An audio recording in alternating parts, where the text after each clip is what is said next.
এই ভিডিঅ'টোৰ পিছত ক্লাছ 12ৰ ষ্টুডেণ্টবোৰে মোক স্পেচিয়েলি থেংক ইউ ক'ব। মানে মই যেতিয়া ক্লাছ 12ত আছিলোঁ, এক্সামৰ আগত মোৰ বহুত প্ৰব্লেম হৈছিল। কাৰণ মোৰ নোটছ নাছিলে ভালকৈ আৰু টপাৰ কেইটাক খুজিলে যিহে লেভেল দিয়ে নকবা আৰু। এনিৱেজ এতিয়া আৰু আপোনাৰ টেনচন নাই কাৰণ ফ'কাছ ৱে ক্লাছেছে ওলাইছে নোটছ স্পেচিয়েলি ক্লাছ 12ৰ বাবে। ইংলিছ, কেমেষ্ট্ৰি আৰু ফিজিক্সৰ। ইংলিছৰ নোটছত পাব আপুনি ফ্লেমিংগ এণ্ড ভিষ্টাছৰ অল চেপ্টাৰ্ছৰ PYQ এণ্ড বনাই দিয়া কুৱেশ্যনছ এনচাৰ আছে বহুত বেছি। ল'ব পাৰে আপুনি। এনেৱেটো একদম পিক টাইম, সময় নাই আৰু নোটছ বনাব।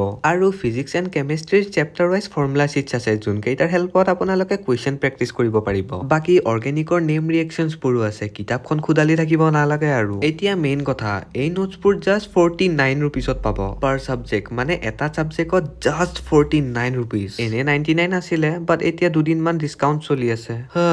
মোৰ টাইমত কিয় নাছিলে এয়া। বাৰু যদি নোটছ কেইটাৰ PDF লাগে আপোনাক, এইটো ফ'কাছ ৱে ক্লাছেছৰ নাম্বাৰ, হোৱাটছআপত মেছেজ কৰা আৰু যোনটো ছাবজেক্টৰ লাগে কোৱা। PDFটো ইচ্ছা কৰিলে আপুনি প্ৰিণ্ট আউট ওলাই ল'ব পাৰিব, মই যেনেকে লৈছো। পঢ়া ষ্টাৰ্ট কৰা গাইজ, বেষ্ট অফ লাক।